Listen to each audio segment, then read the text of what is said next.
Good morning, fellow Earthlings. Well, last time we met, I was stuck in Navarre, but thanks to shout out to Alyssa, Grant, and Mike for getting me my meds and getting me back on trail. It's a beautiful Friday before New Year's Eve, and we are trying to get ourselves out of freaking Navarre.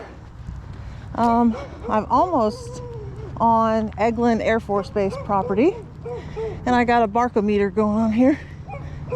Hi, puppers. Hi, guys. You guys are so cute. Well, looky what we got here, folks. We got some actual trail. Welcome to Eglin. And a little bit of a hill. Holy crap. Oh, so this is what I'm talking about. I was starting to think we were going down the Great Florida Roadwalk,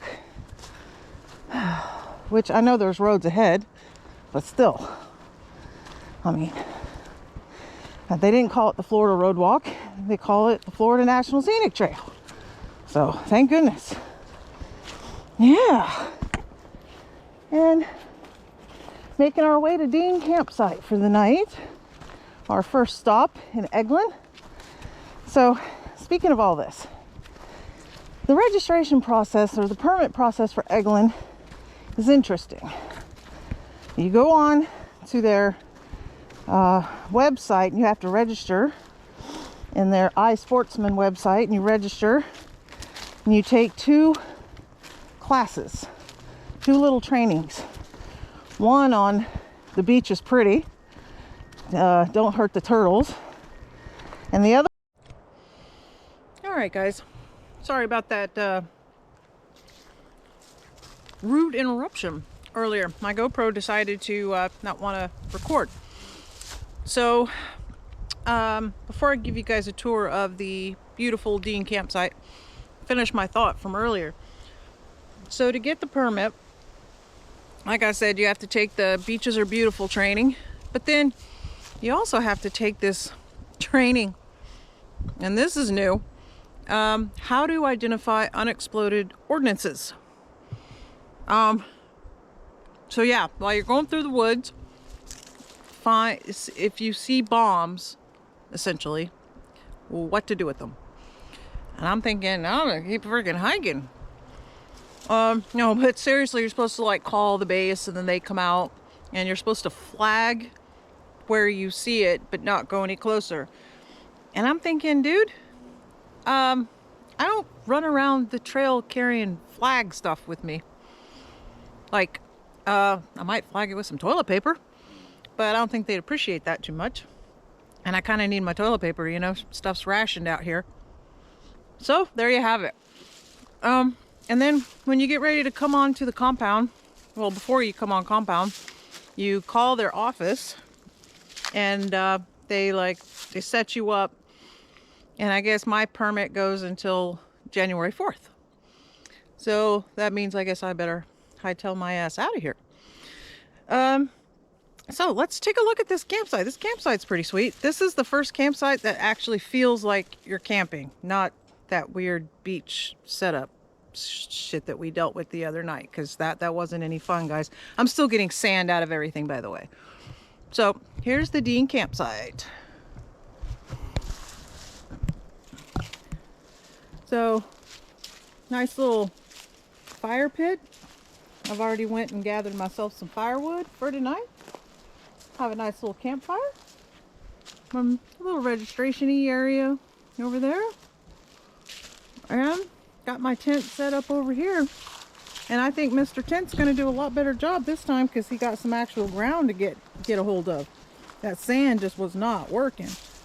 So here's my little home for the night.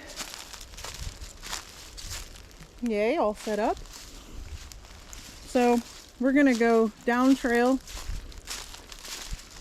about a quarter of a mile, and we're going to go get us some good aguas. There's a spring just down trail, so I'm gonna go check it out. But Man, Eglin is a sweet area to hike. Like, this is super nice. You know, just easy breezy, lemon squeezy trail that just tools along in these woods. I've seen some deer. I've heard some other stuff, but I've seen me some deer, and that was pretty cool. And I've seen lots of birds. But this is legit right here, guys. Oh, look at that cool deer moss. I always wanted to see this stuff in pictures. What is this stuff actually? Oh wow, it's actually pretty stiff. I thought it would be soft, but it's actually pretty stiff. So anyways, that is our beautiful campsite for the eve. All right, I'll check you guys out later. Bye now.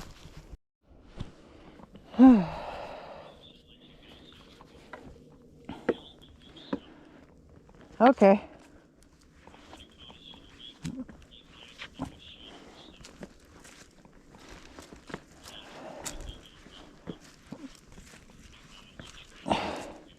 Yeah. Yep.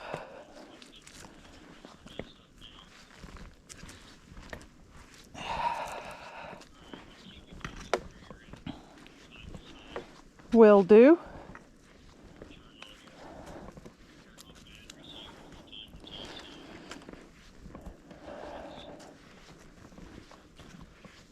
Okay. Alrighty. Good times.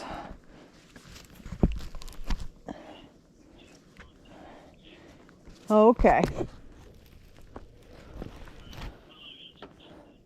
Bye, honey. Sorry about that, folks. Having a little morning conversation while going down trail. So good morning from Eglin Air Force Base. And look at this little section we're doing. Saving us some mud walking this morning. All right.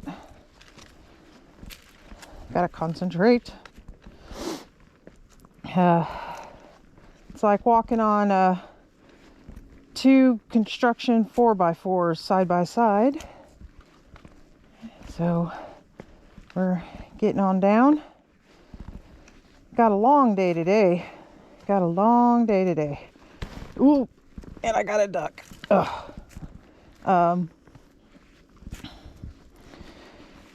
Ooh, that board's a little wobbly. Now, what is this all about? That's something you don't see every day, guys. A boat in the middle of the woods. I guess it's a Florida thing. All right, we'll roll with that. I think she's going to need a little bit of repair work, maybe some fiberglass. Definitely not CarMax worthy. All right, we're getting on down trail. Like I said, it's going to be a long day. So hang in there. Hey y'all, Sandy here. So I am not at a camp on the Florida Trail currently. There's a bit of a little story here, and while we have the campfire going and some drinks on hand, some beers and such and rum, I thought I would tell you exactly what happened. So at the end of my last video, I showed you guys going through Eglin Air Force Base. Very nice trail, very well blazed, super nice. It was like the closest thing to like hiking back in the Northeast than what I had experienced since we moved to Florida. So it was very nice. Nothing against Eglin at all. However, I think while I was in Navarre or just leaving Navarre, I got either food poisoning or a stomach bug. Because, you know, I tell you, let's get real, let's get muddy, I'll tell you how it is. So about every mile, I had to stop and dig a cat hole, about every mile. And then about halfway through an 18-mile hike to get through Eglin, I started puking my guts out. So I wasn't able to keep anything down, food, water, nothing. And I knew I was getting dehydrated. I started getting the really bad muscle cramps and started like just feeling utterly like shit. You know, there's no other way to describe it. It was like crap. And it was getting to be to a point on the hike where I could not exactly bail out very easily, because I was in Eglin Air Force Base off on some dirt road in the middle of freaking nowhere. So I made the call as I got to a Cumberland Farms gas station, I think it's just west of Crestview. I made the call to decide to call home and say, you know, it's just, you know, the trail is sending me messages at this point. I don't know. I think the universe was trying to send me messages at this point because, dude, like it wasn't working. So before things got dangerous and before I got really sick and unable to get help, I decided to make the call. And shout out to Grant for driving to Navarre-ish, whatever hell town that even was, Milton area, that he came and picked me up. And luckily he knew kind of where it was already because that's where his gun range is. So it all kind of worked out and I was able to get home, and it took me 4 days of recovery. I think it was it about 4 days? Guys, do you remember? 4 days. 4 days. 4 days to fully recover from that whole wonderful experience. So I think I made the right call on this one. You know, sometimes the trail magic works and sometimes it conspires against you. And I think this time it was trying to send me a message and I wasn't picking up on it. And it took me a slap in the face and a few times losing my lunch to finally get the message. So where does that leave us? Where are we left? And now let's get some more campfire vibe here, because my intention is to basically, I'm gonna hike it again next year. Hopefully there won't be a bad El Nino and conditions will be better on trail too, on top of me being better. So where do we go from here? Well, I say let's still do some adventures. There's a lot of adventures to be had, and I kind of want to take it into a urban legend spooky direction, and go explore some of the urban legends and hauntings of the South, starting here in Pensacola and working my way outward. Now, I got to turn my camera around for this one. You guys got to help me out here. You got to give me some ideas. Give me some notions. Tell me where you think, where you would like to see a video done, and I'll hit it and go explore. And oh, white rabbit. Right, white rabbit. Sorry, campfire smoke in my face. So you guys tell me, where would you like to see me go explore? What kind of content would you guys like? Leave me comments down below. Tell me what you guys think, and then we'll be ready by next year. And I think I also need to do some gear shakedown more than what I did. I thought I did enough, but apparently not, because I think my bag was still too heavy. So I'm gonna make some gear changes, and that'll be coming up in some videos. We'll do some more crazy ass camping and stupid situations, you know, like thunderstorms, some rain, some stuff like that. We'll go explore in the area and go find some spooky stuff. Go find us maybe some ghostesses. I don't know. Maybe, maybe not. Maybe it'll just be a interesting trek around the dark. Yay. So with that, I will let you guys get back to your wonderful evenings. See, you can sit here and enjoy the campfire for a few, have a beer, have a drink, have a stogie like Grant over here, and enjoy the rest of your evening. And I hope to see you guys very soon. Remember, leave me those comments. Tell me where you want me to go. Give me some ideas. Throw some at me. I'm game. I'm willing. Let's do this. All right, let's still get muddy now. Bye-bye.